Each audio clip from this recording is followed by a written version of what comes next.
Hey guys, this is Abhishek from GadgetShoes.com, and today we are here at the Samsung event at Mobile World Congress 2015, and we have the Samsung Galaxy S6 with us, and this is the most premium looking color of Samsung Galaxy S6 because we have the golden color of Samsung Galaxy S6, which looks very nice in terms of the overall look and feel, and the build quality is also much better this time as compared to Samsung Galaxy S5, which we have seen earlier. We will talk about each and everything on this phone, including the hardware specification, build quality, price at which it may come to India and when it will come to India, and what all it has as far as the overall value for money is concerned. So let's start the video, and first of all we will talk about the build quality. So build quality on the Samsung Galaxy S5 has been improved to a greater level.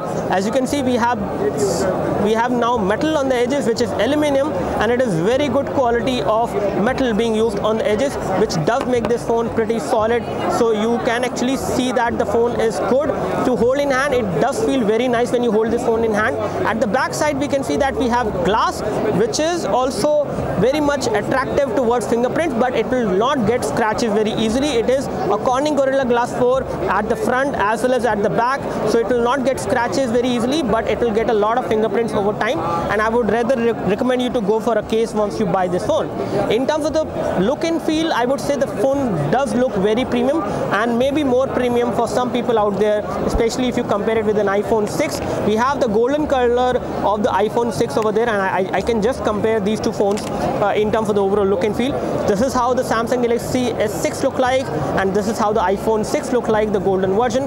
Both of them are almost same in terms of the size. However, the iPhone 6 is slightly wider in terms of the width, and this is how it looks like. I would say both of them look good, but as per the personal preference, I would still go for an iPhone 6 in terms of the look, because this will not get fingerprints and it will not look that dirty as this one is looking, but you can always get rid of the fingerprint by cleaning it with a cloth. Talking about specification, it has got an Exynos chipset inside, and that does not mean that it is going to be a slow phone. It is pretty powerful in that department. It has an octa-core CPU, which will give you pretty good performance both in day-to-day usage as well as in terms of gaming. The weight of the device is around 134 grams, which does make this phone fairly light. Even when this is a metal phone, they have actually done pretty good work on this particular phone to make it light. We have got a 6.8 millimeter of thickness, which is again making this phone pretty thin, and if you compare the thickness of an iPhone 6 with the Samsung Galaxy S6, Samsung Galaxy S6 is only slightly thicker. There is not a major difference. They are almost the same in terms of the thickness.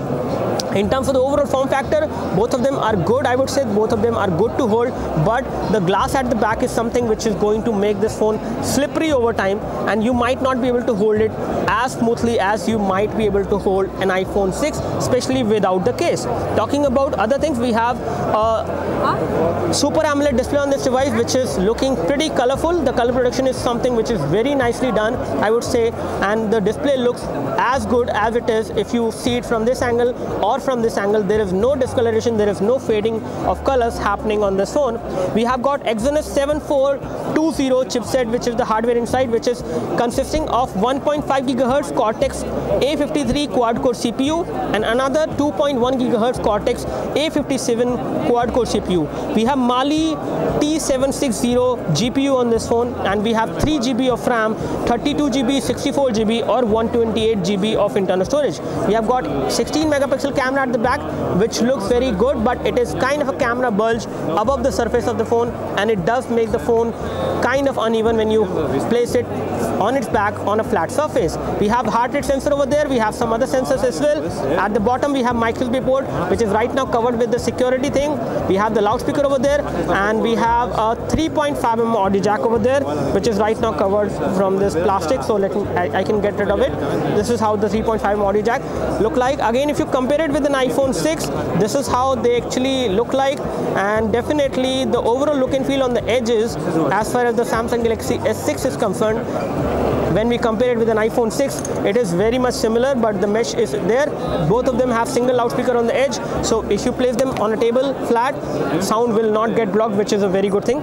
Apart from this, if we talk about other specification, we have got a pretty good camera at the front as well. It is a 5 megapixel wide angle camera. It can record high definition video at 1080p, and the rear camera can also record high definition video at 1080p. When it comes to LED flash, we do have LED flash as well, which is nice.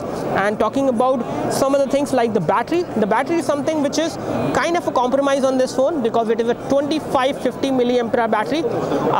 Again, if you compare it with the Samsung Galaxy S5, the only thing which was better on Samsung Galaxy S5 earlier was the bigger battery, which is a 2800 milliampere battery on Samsung Galaxy S5, whereas this device has got only 2550 milliampere battery. But as per the information which we have got, it should be able to give you around 1 day of battery backup easily, and we will test that once we do the full review. Talking about the UI, as you can see, the UI is kind of smooth. I would say it is enhanced. It is the TouchWiz UI again, but this UI this time is much more responsive and faster, and it feels faster. I do not see any kind of lag, which is very nice on the Samsung Galaxy S6. Let's take a look over the phone dialer and some internal details of the phone, which is good. And again, when we talk about the front screen, it does not have double tap to wake up, but on the edge, Samsung Galaxy S6 Edge, you can actually slide it like this and bring up the notification, which is not the case with the Samsung Galaxy S6 over there. This is how the phone dialer look like. I can show you the phone dialer over there, and here it is. So you can easily dial the number, and again, this is the only premium phone on which you have the option of making a cellular video call, which is very nice and useful for many people out there. We have messaging application over there, and this is how it looks like. The messaging application has also been enhanced. It will show you the recent contacts over there, and you can compose a new message easily by tapping over here. This is how the keyboard look like. The keyboard keys are kind of smaller, but they are rounded this time, and they are pretty big, so that you can use it even in portrait mode. You do have swipe to touch supported, but it is not enabled by default. You can enable it in case you would like to do that, and you can always type in the landscape mode as well in case you have any issues. It does take a second to actually rotate the display. Let me just take a look over the internal settings. For that, we will take a look over the notification center. First of all, this is how it look like. Again, this is running the Android Lollipop, and this running pretty smoothly in terms of the overall UI. And once we go into settings, we will find out the version of Android first of all, which is Android 5.0.2. so it is Lollipop, very good. And we do have support for software updates, so software updates is something which you can get on this one. This is the 32 GB version of the Samsung Galaxy S6, and the system storage is, or the OS which is coming pre-installed, the TouchWiz UI, is taking approximately 6.62 GB. So you will get 23 GB available on this device, and there is no SD card slot, so you cannot expand the storage on this phone, which is the case. Apart from this, if we talk about some other things, let's take a look over the application scenario, and we will find out the current status of the RAM. This device again has 3 GB of RAM, which should be sufficient in terms of the overall performance, and approximately 0.94 GB or 1 GB of RAM is something which you will get free out of 3 GB once you take it out of the box. And again, the device is responsive and there is no lag of any kind. You do have location access, so you can use GPS navigation on this device. You also have magnetic field sensor, accelerometer sensor, and other sensors as well. We do have different kind of themes, and NFC and mobile payment supported as well. We also have support for tethering as well, so you can create a portable Wi-Fi hotspot as well on this phone, which is very good thing. And you also have support for USB tethering, and Bluetooth tethering is also supported. Apart from this, when it comes to the accounts, this is the account settings, and we do have support for power saving as well, and I'm not able to locate that. It should be there somewhere, I guess. Let me just take a look. So let me just take a look over the battery. I think it should be there. Yeah, we do have ultra power saving mode supported. Let's take a look over the camera performance, and for this I will take a photo of my iPhone 6 over there, and we will also take one more photo apart from this one so that you can find out.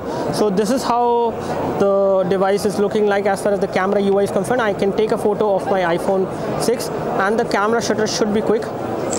So it is pretty quick, I would say, and this is how the photo look like. When it comes to the clarity, the photo is very clear. The color production is also done very nicely, and it is almost like the original thing which I can see with my eyes. So the rear camera does a pretty good job, and I can take one more photo from the rear camera as of now of the Samsung Galaxy S6 over there, which is in the red, or which is in the black color. So this is how this photo look like, and this photo has came out to be pretty good as well.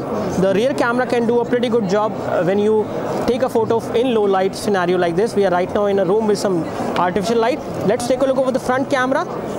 And as far as front camera is concerned, you can take a selfie by just placing your finger over there on this heart rate sensor, and I can take a selfie right now. So this is how you can take a selfie. So you just need to block the sensor at the back and you can take a selfie pretty fast, and this is how it looks like.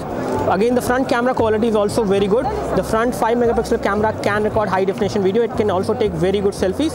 So this is how it looks like, and it can do a very good video recording as well, high definition video recording, and 1080p is possible from the front camera. You do have different kind of HDR modes, and you do also have HDR auto mode which you can enable, and in that case it is just like the HDR auto you have on the iPhone 6 or 6 Plus. So we have a very simple camera interface this time, which is looking very nice.